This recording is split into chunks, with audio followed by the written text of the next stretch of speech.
Hello, guys. Good evening. Kumusta na ang eleksyon sa Pilipinas? Medyo magulo, di ba? Hindi lang masakit sa kalooban, masakit sa mata, at saka masakit sa ating utak, di ba? So ako kung sa inyo, pipili lang kayo ng isang slate, yung ka-Duterte na PDP laban. Alam mo kung bakit? Kung bakit ko sinasabi yan na PDP laban? Kasi nakikita talaga natin na ang di lang isang namumuno or magserbisyo sa gobyerno ay iniisip natin ay nakadepend tayo lahat sa kanila kung ano yung mga decision making nila, kung ano yung mga law at saka mga policies in-implement nila. Pero ang lumalabas ngayon ay yun pala, they're not for the benefits of the society, yung mga tao talaga. Kaya hindi tayo magtataka kung bakit maraming naghirap ngayon sa Pilipinas. Like there is like millions, na mahirap at saka wala mga trabaho at saka maliit ang mga sweldo kasi ang budget lang pala ang inuuna ng mga namamala sa gobyerno natin, yung bang ninakaw yung mga budget. Pero totoo talaga ito, guys. Ako maniwala ako sa mga exposure ngayon na ang pera ay ninakaw. Maniwala ako niyan kasi hindi lang yan nangyari sa Pilipinas, it's around the world. Ang daming nakawan sa USA at saka sa Canada. Kaya it's really a good thing kung bakit nanalo yung mga Trump at saka yung mga Duterte. Talagang yan. That is there for the side of the people.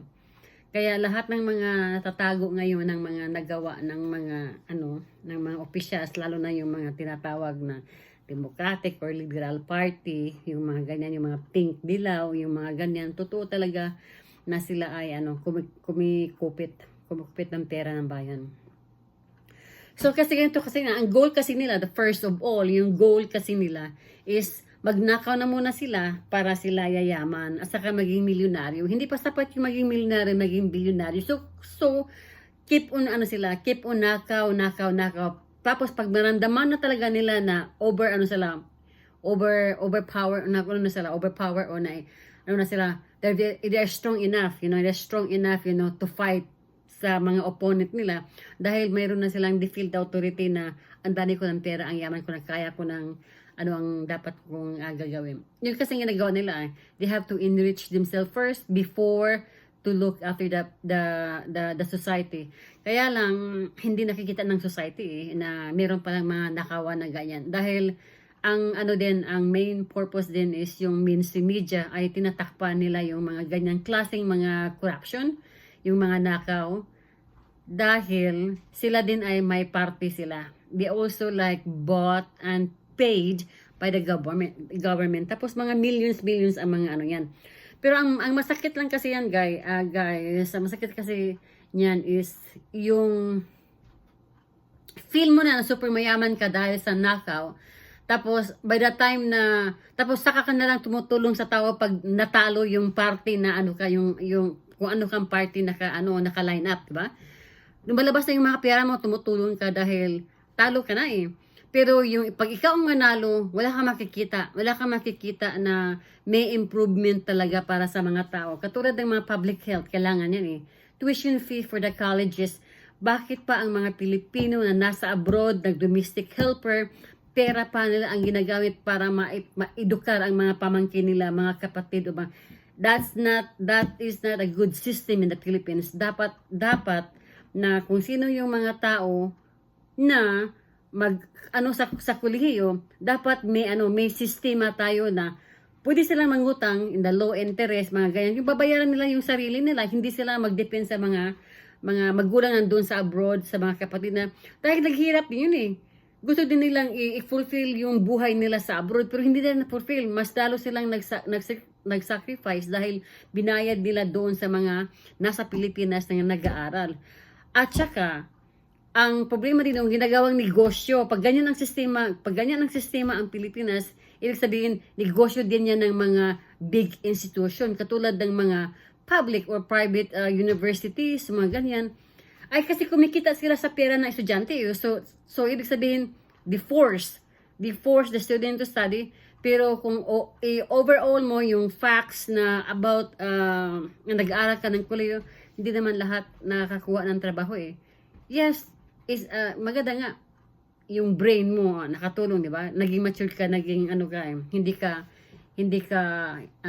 na delayed sa mga information mo dahil meron ka naman talagang utak kung ano yung nangyayari sa buong mundo. Pero ang problema lang kasi diyan, the institution is getting more richer and then the people are getting more poorer. Kasi yung pera ng tuition fee natutulalo na yung nag-abroad ay napunta lang naman sa talaga sa institution eh. Yes, parang binili mo yung pagturo nila. Pero kung tutuusin din, yung mga teachers nila is low paid din eh. From the teachers to the caretakers to the assistant to the yung mga administration, yung mga maliit na sweldo.